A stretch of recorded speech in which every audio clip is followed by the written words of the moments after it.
Yay Networks. 13 has been my lucky number for a while. Like, it's always a sign of good things to come for me.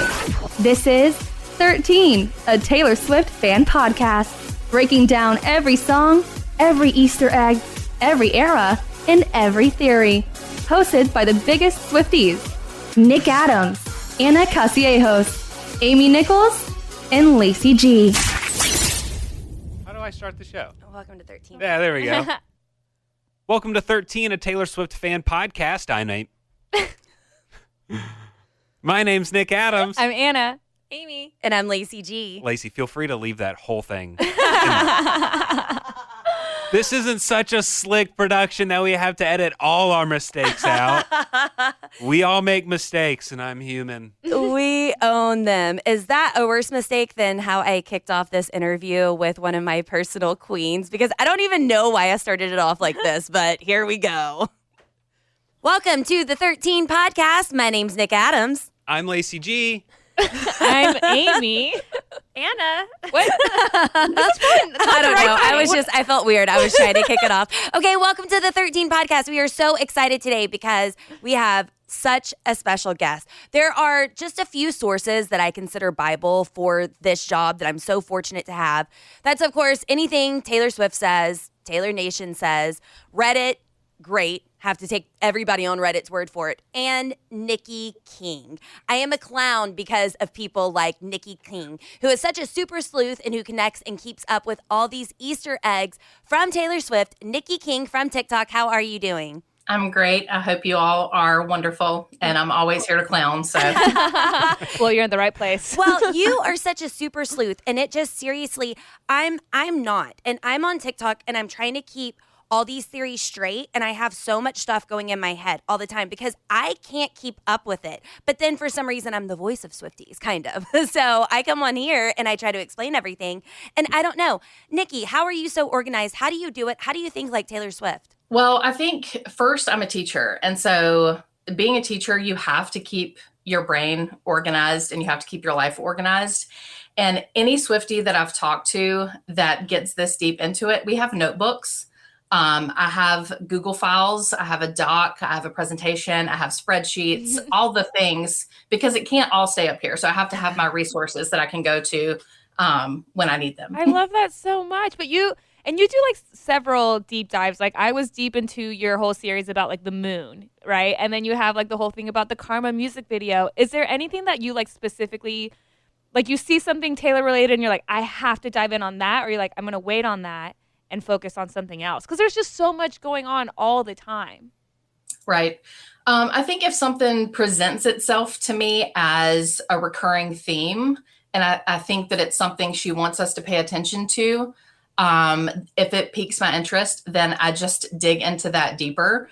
And behind the scenes, there's like all these networks of Swifties that we have group chats and DMs where we're tracking things together. And so like I have a friend, Nicole, who I will message with her and she'll message me about something and I'll be in the middle of another rabbit hole. And it's funny because sometimes the things link up together on how we're getting into it. And that's how a lot of the puzzle pieces fall into place, so to speak. Okay, that's so cool. How often are you right?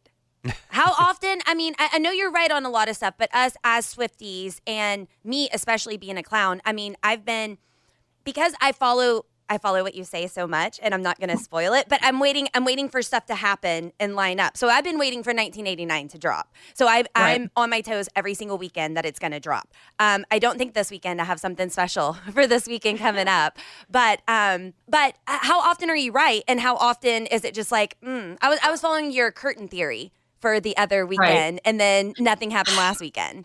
Yeah. So my theory on that is that I think that's when the vault was supposed to open, but it got leaked on Twitter. Somebody opened the box because these vinyls have shipped, the CDs have shipped. And so somebody got, a screenshot of the back of it. And I think that it leaked early. And so whatever plan she had for that, she went ahead and preemptively just gave us the back instead of the vault. So I'm relatively new at this. I think my first It started with midnights, like actually using TikTok, but I really had no idea what I was doing back in the fall. I would just post like pictures with text on them because I didn't know how to do it. But I taught myself, and I think my first theory video was the mastermind lyrics for I Own My Cats or I Won My Cats. And that was back in February. And so we have clowned for dates between now and then. I knew something was going to happen on the 26th of May, but I thought it was going to have to do with 1989, not the Karma music video. So a lot of my stuff is in the future. So I'm really looking towards October 27th for something dealing with 1989. So we'll see if anything happens there. But that's what keeps it so fun. Like that's part of the fun part of being a Swiftie. You know, like we have all these puzzles and theories and we're constantly on our toes, but that's what makes it that's so fun. It's fun to always be guessing. Nikki, I think a lot of people get bothered or upset or anxious, and I just don't have any of those negative emotions. I mean, I'll have like 10 seconds of disappointment, and then I'm like, oh dang, on to the next one. So you know, for me it doesn't bother me, and I will just continue to clown perpetually, you know, until I get tired of it, which I've not gotten tired of it yet. So Nikki, before we get too deep into the things that you do believe, that you are certain are going to happen, are there any theories floating around out there that you think are just so ridiculous and preposterous? You're like, why would anyone assume this, and that? You know what I mean? Like, is there anything that you're like, I don't think that's ever going to happen, that someone else like you is going down giant rabbit holes to try and figure out? Well, what I have learned is that if you think Taylor won't do something, she'll shock you. And if we think we know what's coming, sometimes we do, but a lot of times we don't. And I think especially because we're in the eras era, that it really anything can happen. Yeah, definitely. I do think so. The drop everything now theory, as far as releasing multiple albums on the same day, I don't think that will happen.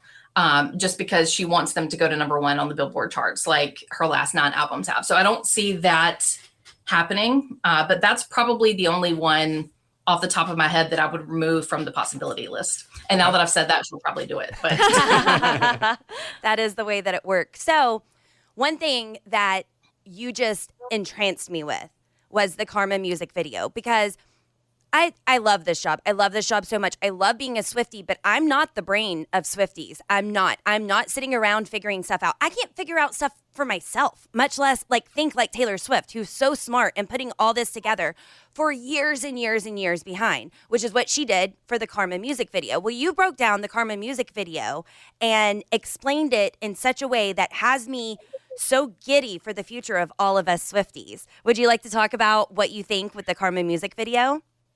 Sure. So with the Karma music video, there were things at first, you know, we thought that it was predicting what was going to come next with the re-record, similar to what we think with the Bejeweled music video. But there were multiple scenes in the music video that I thought pointed to 1989, and, you know, that a lot of other creators thought also. And that didn't make sense in my brain. And so then I thought, well, how did Taylor Swift think about this? You know, she envisioned the music video. She wrote the treatment for it. She blocked it out. And so what I did was create a reverse outline. I love and said, that. okay, from this scene to this scene. And why would she do it the way that she did it? And so then I started watching it from that perspective. And when the vinyl starts and that, I call it the karma dust, comes out of the vinyl, and with all her references to dreams, I felt like we were falling into a dream sequence. And in that dream sequence, I think that she took us chronologically from the 1989 era to today. And it was the idea where karma and where the idea of karma came from, but also how it evolved over time.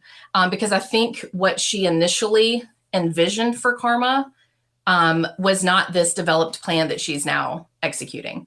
And so I think, and I took a bunch of notes because I'm a teacher and this is what I do. But I think, you know, in the 1989 era, she was on this pedestal, but things were imbalanced.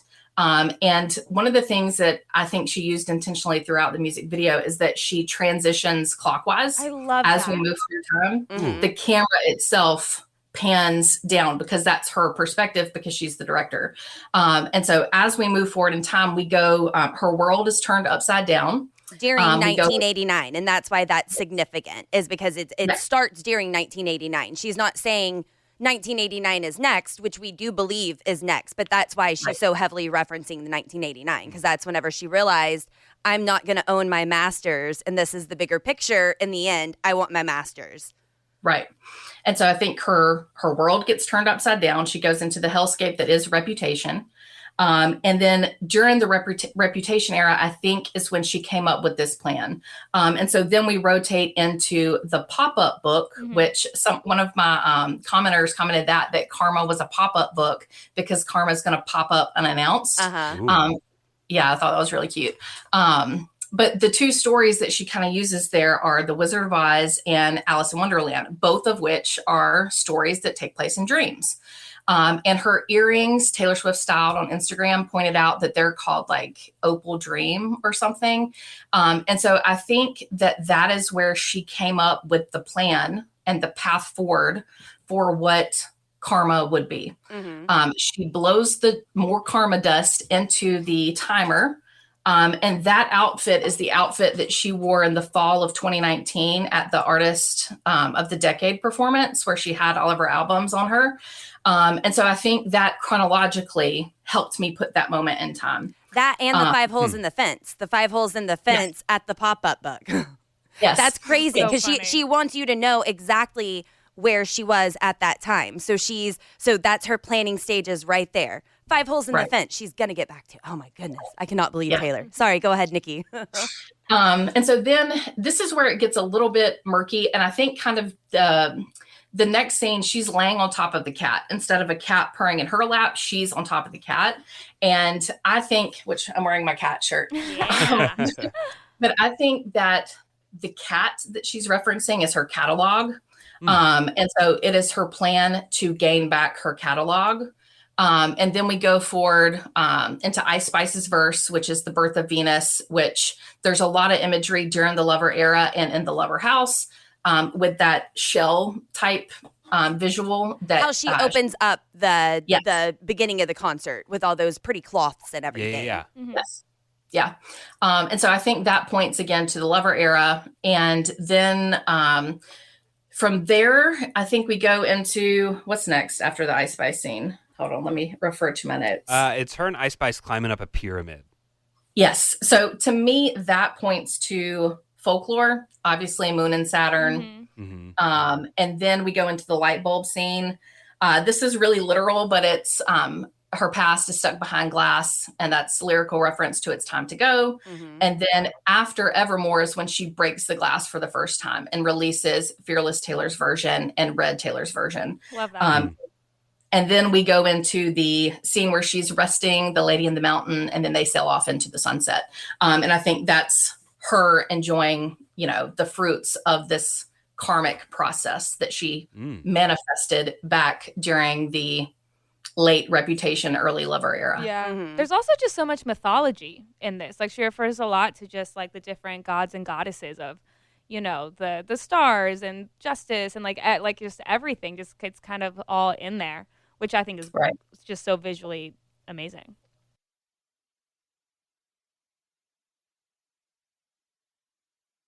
So, Nikki, what does all this mean? After studying the Karma music video, what do you think she's trying to say? I think this whole era is about her reclaiming what was hers and what should have been hers. I think she has loudly told us that since really the 1989 Reputation era. Even before she left Big Machine Records, she used this analogy of her work being a house that she adds additions to with each new album. And, that her keys were stolen, that there's also something that I haven't talked about on TikTok. I don't know if other people have seen this. Okay. That's an exclusive. So years ago, probably about 6 years ago, Scott Borchetta did an interview with Canadian Music Week, I think is what it's called. And in that interview, he was talking about how to make his record label successful. And he brought on artists, but it got to the point where he couldn't give each artist the attention they needed. And so he created a side label under the Big Machine group. And one of the things that he said in that interview is that you can't have more than 5, max 6 artists. Or, when you release a single, you might as well just send it to the trash or to the garbage, is what he said. And so that line, the top 5 line, makes me think that Bejeweled is to Scott Borchetta. Yeah. Because she has the lyric about being in your top 5. Yeah. Wow. And that lyric didn't make sense to me until I heard that interview. And I think, and this is all conjecture, so I'm not saying this is truth, but I think that when her reputation took a hit in 2016, and because she was an aging pop star that she's referenced over and over again, I think that her label may have been focusing on other artists as priority, and they restricted her more than she was comfortable with. And the deal that she was offered, to re-up with her label, which she said this publicly, was not something that she was comfortable with. Yeah. And so I think that this era is about reclaiming the land, reclaiming those jewels. I do think that the Midnight's umbrella is about karma.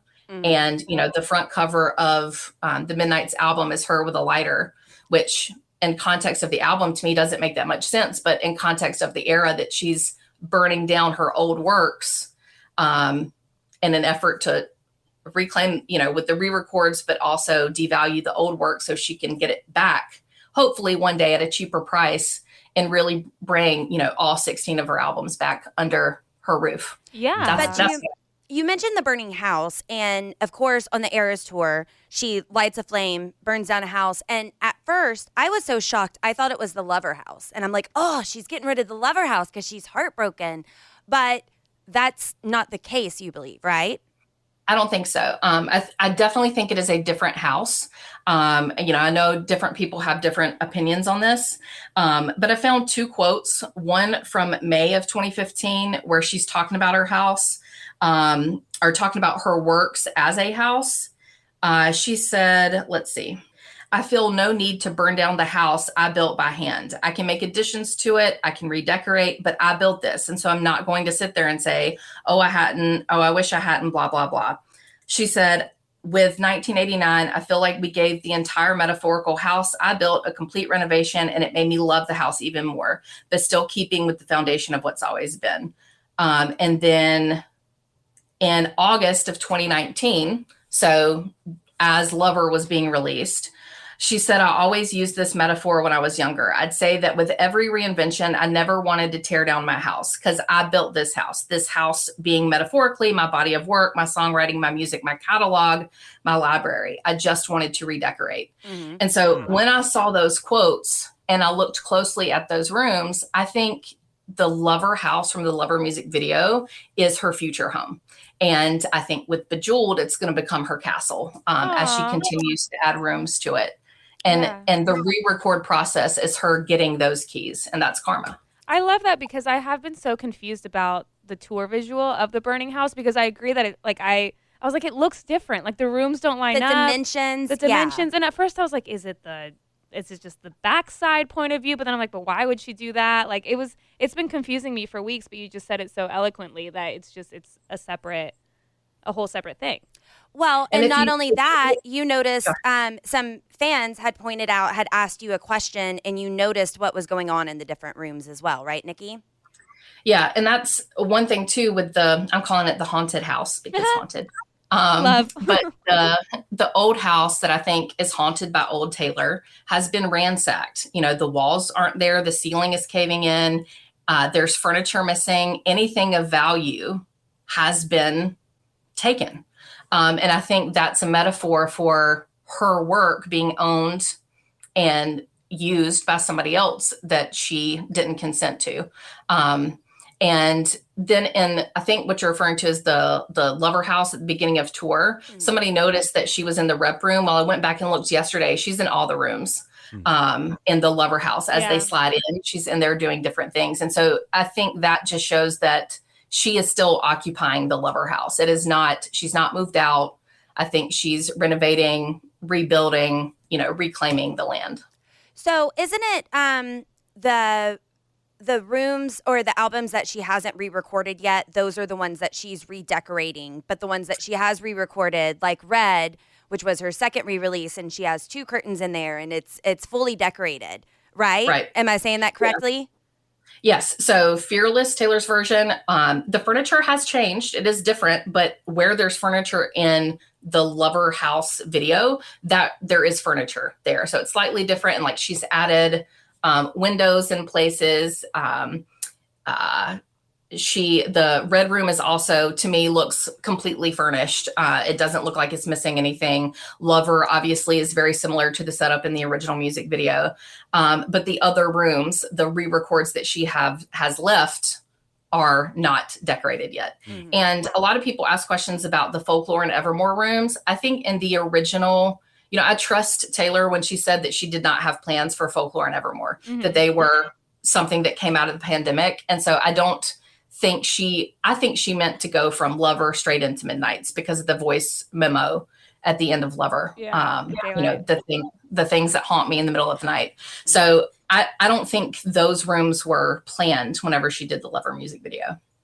That's crazy. And just to kind of circle back to Karma and like the music video and how you basically explain, like what Karma is from the 1999 era. Do you believe in the Karma theory of the Karma, the Lost album?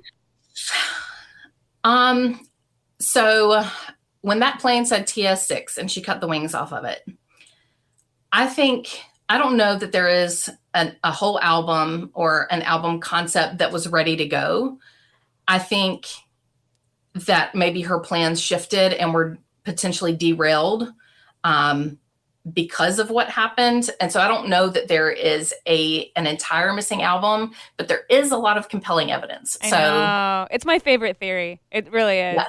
And I mean, and I kind of like agree, like, and we talk about it on the podcast. We're like, is there an album? Were the Karma tracks, basically the second half of Reputation? Like, and we'll never know, honestly, unless Taylor talks about it. But that's my favorite theory. Well, clowning hard. But what I want to happen, based on your theory of this timeline, I want Taylor to drop 1989 and then drop Karma album. That's what I want. I want everything to line up. I want it to happen. Is that what you're hoping for, Nikki? Or you don't even know if think that's going to happen? Okay, so if there's a spectrum of Karma is an album versus Karma is the process, currently I'm probably leaning more towards Karma is the process. Because I think it is bigger than just one album. But a lot of people have a theory that she could do a Karma box set that when everything is done to sell like her entire collection with maybe some type of exclusive That's interesting. explanation that it would be the box set would be called Karma. Like it'd be like all of Taylor's versions essentially would be the box set. Yes. I love that. That's interesting. So that would be the 2 Karma on the man wall then, because you'd have the Karma single and then the Karma album, unless you wanted to think of, or the Karma box set, unless you wanted to think of the music video. But I couldn't see her like teasing a music video years and years and years in advance.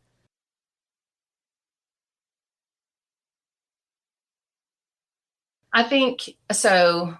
Karma being at the 12 mark, I think is at midnight is Karma. So with the Midnights album, that's when she's achieving Karma, because I think during this era, we will get all the re-releases. The only thing that I think kind of messes me up in that regards of that timeline is that she said that Midnights was written, recently, like her and Jack basically wrote it whenever their partners were like working on a movie together or something. Like it was like all the, like, because we had questioned if the Midnight songs were vault songs, because she said these are, 13 stories of sleepless nights throughout my life. And she basically said, like, no, these aren't vault songs. These are like newly written songs. So yeah, no, I don't think they're vault songs. I think that the Midnights era is when she achieves this plan. Like that's why it's at the 12. Yeah. Man, that's incredible. Nikki, your mind. I cannot believe it. So speaking of your mind, I've already mentioned that mine's non-existent. I kept teasing Denver because I really thought Denver was going to be Drop Everything Now. Initially, I thought Denver was going to be the announcement for Speak Now. Now, obviously, we know it's not. Is there anything big going on in Denver? Is this going to be just another clown opportunity for everybody? What are your thoughts on Denver? So it's always going to be an opportunity to clown. We come up with a reason to clown. So I went through last night and collected all of the different theories on Denver. So one of the things that I think gives this theory more credence is that whenever Taylor sang Sparks Fly, so she announced Speak Now Taylor's version and then immediately sang Sparks Fly, but she didn't start with the first verse. She started with Drop Everything Now. And so instead of starting where the song starts, she started with the words Drop Everything Now. And so, like I said, I don't think she's going to drop everything now at the same time because that doesn't make business sense. Mm-hmm. But I think she could be pointing to everything coming during this era, all the re-records in the next year or so. Yeah. Okay, so I think the Denver theory started when she said that she was 33 years old, which is 174 in pop star years. And the 174, that line is very similar to what she said in an Elle magazine article when she said 283. And you move the 8 and it became 823. And so if you move the 7 and 174, it becomes 714, which is July 14th. Also, Denver abbreviated Drop Everything Now, DEN, Denver. She also had that weird thing she said in the behind the scenes for the Lavender Haze music video. She said, I can't crawl backwards in this blue thing because it's giving Big Blue Bear. And that's an animal. Mm-hmm. And in Denver, if you look up Big Blue Bear statue, there's this huge blue bear peering into the window of an office building. And that is very similar to in the Antihero music or Antihero on set, on tour, the visuals. Mm-hmm. She is like this huge person and she looks into the windows of an office building like the Big Blue Bear.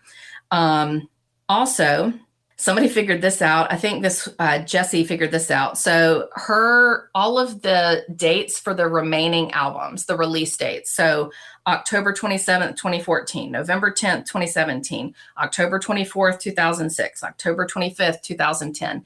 If you add up 10, 27, 14, and so on, all of those numbers, it adds up to 174. Whoa. That is way too much math. Way too much thinking. That's why I can't get Denver straight, y'all. She just confirmed it. Math. I don't math. Also, we're not done. So on tour, the first 3 eras that she does are Lover, Fearless, and Evermore. So, and the tracks that she sings, the first track is Miss Americana and the Heartbreak Prince. That's track 7. Fearless, the first track is Fearless, that's track 1. And for Evermore, she sings 'Tis the Damn Season, which is track 4. So that's 7, 1, 4 again. And yeah, the only other thing that I have for that 174, if it were 714, which this is probably nothing, but it's just weird and also a testament to how if you want to believe something, we can figure out how. Because 714. So you take the 174, becomes 714.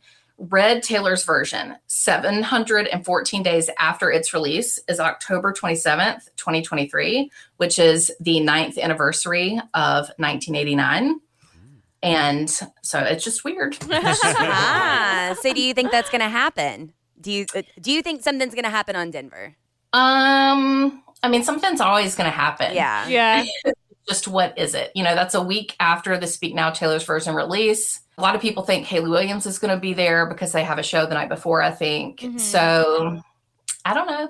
Yeah.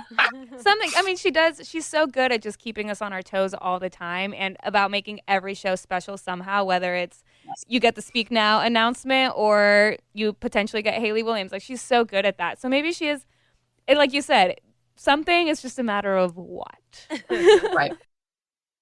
Well, awesome, Nikki. Thank you so much for coming on with us. It's been such an honor to talk with you.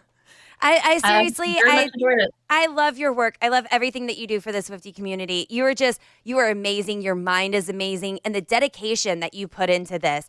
I'm so amazed, y'all. After I messaged her, which I was nervous to get into your D. I was nervous to text you today, girl. I drafted my text like 3 times because I will talk way too much in person and in text. And I was like going to over explain myself. And then I was like, whoa. She doesn't need 3 paragraphs long of an explanation of what we're going to do today. So then I dumbed it down and it was the wrong number anyway. So it didn't matter. But Sorry about that. whenever I slid into Nikki's DMs and I told her we wanted to talk, she was like, which theory do you want to talk about? And I was like, the one you just posted. Like, you were up past midnight posting this, but you have so many theories and so much work going on that you have to be specific. You can't say, Nikki, I want to talk to you about a theory. Which one? Because you are super sleuthing all the time. So thank you for everything that you do for the community. Thank you so much, Nikki King. Nikki King on TikTok. Before we let you go, Nikki, is there any theory that you want to highlight? Anything that you're hopeful for or clowning about currently? You mentioned October 27th. Yeah, I would just keep an eye on October 27th. I do think we're going to get another re-record this year, fall, early winter. I'm really interested to know what she's been recording. I'm interested to know if she has a collaborative project, if it has to do with daydreams.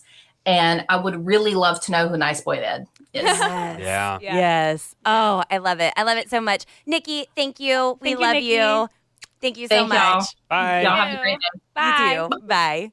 Well, that does it for this episode of 13, a Taylor Swift fan podcast. Please hit us up with all of your crazy, insane theories. We want to hear them. We love reading them. All the ways to contact us are in the description below. And make sure, if you're not already, subscribe to us anywhere you listen to your podcast and leave us a good review and give us 5 stars. See you next time. Thanks for listening to 13, a Taylor Swift fan podcast. Subscribe for free and leave a positive review on Apple Podcasts, Spotify, or Google Podcasts.